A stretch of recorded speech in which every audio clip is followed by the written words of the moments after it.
So here goes my presentation today. My presentation is talk about exchange name service provider interface. The short name for this is NSPI. So later when I talk about NSPI, that means exchange name service provider interface. And I assume that most of you guys are very familiar with Exchange, but just in case some of you are not so familiar with Exchange, I just talk a little more about address book. So NSPI, all the operations and scenarios related with NSPI is about get the address book information. What is address book? For example, you receive one email from one guy and you need to make a phone call to him. So you need to use this email address to find a phone number to call him. So that is one typical scenario for an NSPI scenario. That is get mail users address information. That is one example of the address book. Actually, the address item are not limited to the mail user, but also include the department information, corporate information, and we also have the resource. One address type is called resource, like meeting room can also have address information, like how many people can be in there and the location for the meeting room. And here is the agenda for today's topic. At first is the NSPI overview, and then followed by two most important exchange protocols. The first one is the OXNSPI, and then and then is MAPI HTTP. So NSPI, there are three most important protocols. The first one is NSPI, the second one is OXNSPI, and third is MAPI HTTP. Here I will talk about the relationship between the three protocols. So Outlook actually uses MS NSPI before the Exchange 2010, and the Outlook directly connect to the domain controller use this protocol. And starting from Exchange 2010, the Outlook use OXNSPI to contact with Exchange server, and Exchange server taking charge of the connection with the domain controller to get the address book information. For Exchange, all the address book information is stored in our domain controllers. And actually, Outlook can also access the domain controller too. And from the Exchange 2013 SP1, the MAPI HTTP is imported, so Outlook start to support this protocol from this version. That's the relationship between those three protocols. And here, I want to talk about the OXNSPI and MAPI HTTP. For those two protocols, I won't go to each detail or technical detail of them, but will just focus on the type scenarios and go through one typical scenario to show how those operations can cooperate with each other. So there are three important scenarios for OXNSPI. The first one is ambiguous name resolution. What does that mean? You want to search somebody. You just use a last name or mail user alias, user phone number. Just use this kind of information to search in the address book. Then you can get a list of the results in that address book, and then just get one that you like. That is address ambiguous name resolution. And the second one is get the property list. What's that? Each address item have a lot of property like the title, the name, the short name, the alias, and the phone number, the email address, and SMTP mail address, like this kind of property. This is called property. And also, we can get we can get or update the property values by this protocol. And then I will use get property values, use this scenario to show the detail of the OXNSPI. So this is this typical scenario for OXNSPI. The get property value steps. Actually, we have 5 steps at here. The first step is get users DN from through auto-discover service. What is DN? Actually, the the address book information is stored in the domain controller, and the domain controller uses DN to identify the user. So, if we want to find the address information, first we need to get the DN, and then we need to create a session context with the Exchange server. After that, we need to map the DN to minimal entry ID. Why we need minimal entry ID?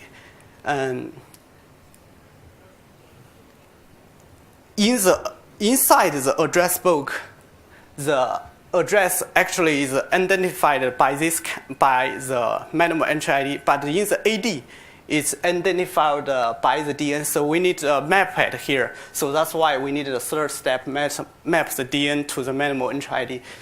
And then we can use this minimal entry ID to get the address book properties. The last step is to destroy the session context. Because you have created, you need to destroy it. And let's go to find the details of each step. The first step is auto-discovery request. We use this mail address to find the user's DN. This is one example. And the server will return the DN at here to the client. So now we get the user's DN through the auto-discover service. And next step is create a session context. The request should include the RPC handler because OXNSPI is also transported over RPC level, so we need the RPC handler. This is different from the MAPI HTTP I will show you later. And we also need this structure. P-state is identifies the address item, the position of the address item in the address book actually has two substructure, the container ID and the offset. The address book stored inside the AD is the first level is a table. This table contains a lot of address book container, and each container have a list of the address. So first we need to find the container and then need the offset to find that address. What's the trouble?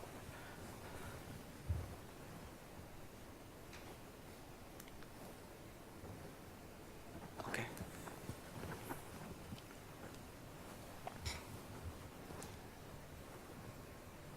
So after the server received this request, the NSPI binary response will return the context handler. And this context handler identifies a session with the server.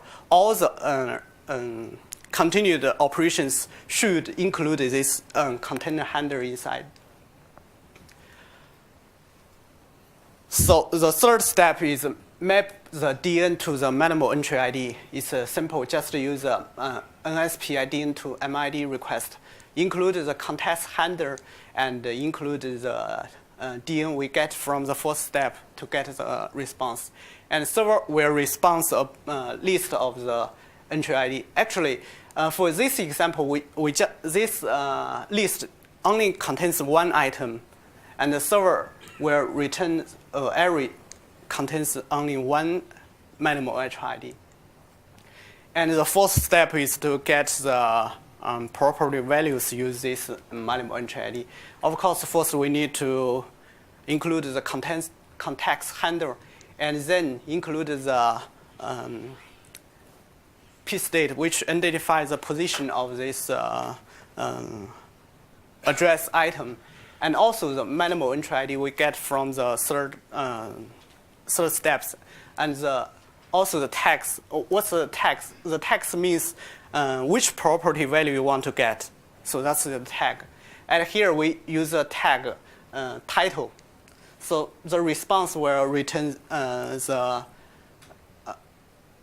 information which contains the value at here. This is a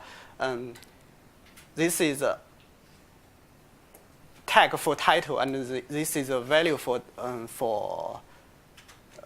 title. So this is a response for get user properties, and the last one is to destroy the session context.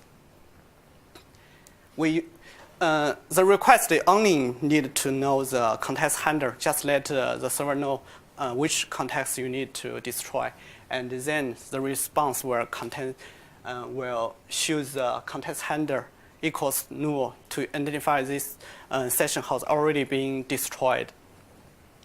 So this is all for OXNSPI. So any question about OXNSPI? No? Okay. Our later is about mapping HTTP. As Andrew has already mentioned in last session, mapping HTTP is a replacement for RPC. Actually, all the remote operations can be transported by HTTP. But at here, because this topic is about NSPI, so my focus will only be NSPI and focus on the difference with OXNSPI. And we will use the same scenarios to go through the difference with OXNSPI. So here is compare with OXNSPI. What's the difference mapping HTTP has? The first one is OXNSPI is over RPC, but mapping HTTP is the transport level is HTTP. The second one is RPC use a context handler to identify a session, but mapping HTTP use session cookies to identify one session. What's the advantage for using the session cookie? We use the session cookie so that the client and the server do not need to maintain a real-time connection for this session. That will save us a lot of resource. And the third difference, there is a HTTP header X request type to identify which operation for this request. For example, if we want to send a bind request, this header value should be bind. And the fourth difference is about the operation name, just the names. Remove the NSPI from the operation name. For example, in OXNSPI, the bind operation name is NSPI bind. But for mapping HTTP, the name should be bind. So this is the difference, the four difference with. And this is a typical scenario for mapping HTTP. Actually, you can see we use the same scenario. And mapping HTTP also have 5 steps, just some difference in each step. The first one is get the service URL and DN through auto-discover. You can remember for OXNSPI, we also use auto-discovery, but we only need the DN. And here we also need a service URL. Why we need the service URL? Because it's transport over HTTP. We need an address to post our request. So that's why we need a service URL. And 2, we create the session context through through bound method to get the session cookies I have just mentioned to you. We use the cookies to identify one session. And the third is the same map the DN to minimal entry ID. It's the same, and the fourth step is same to get the values. And the 5 is destroy the session context. So, have you finished this? Okay. So this is the fourth step, get the service URL and user DN. And here we need one HTTP header included in our request to identify that our client can use the map HTTP. Only in this case, the server will return the map HTTP server URL to the client. And the server will return the DN and the internal URL to client in the auto-discover response. And the second step is create the session context.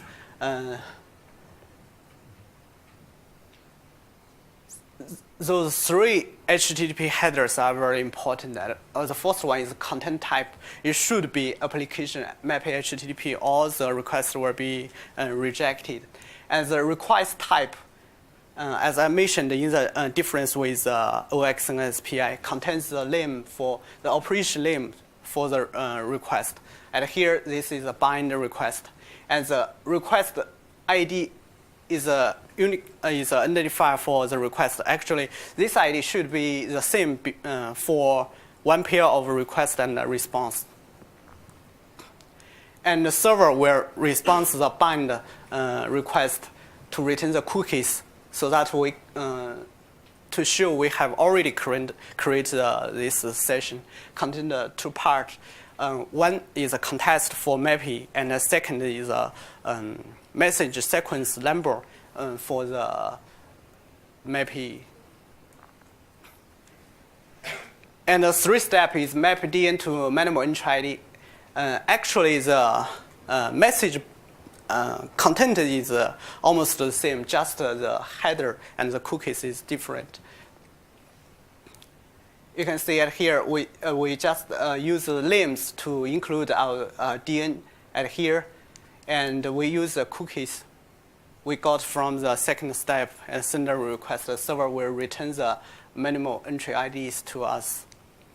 And the fourth step is almost the same, just include the property tags and our cookies, and the server will return the property values to the client. And the 5 steps is unbind request. Just send the session to the server, and the server will destroy the session. And the response will not include the session header to identify that the session has already been destroyed. So that's all. That's all for the mapping HTTP. So any questions for mapping HTTP? Okay, thanks. So that's all for my today's presentation. And there are some resources you can use. Those 3 are the MSDN link for these 3 protocols. And if you have more questions for NSPI after this presentation, you can, after leaving here, you can send an email to this email address to get some help. And this is the blog for our Office Interoperability team. So if you are interested in our team, you can visit this website. So thank you.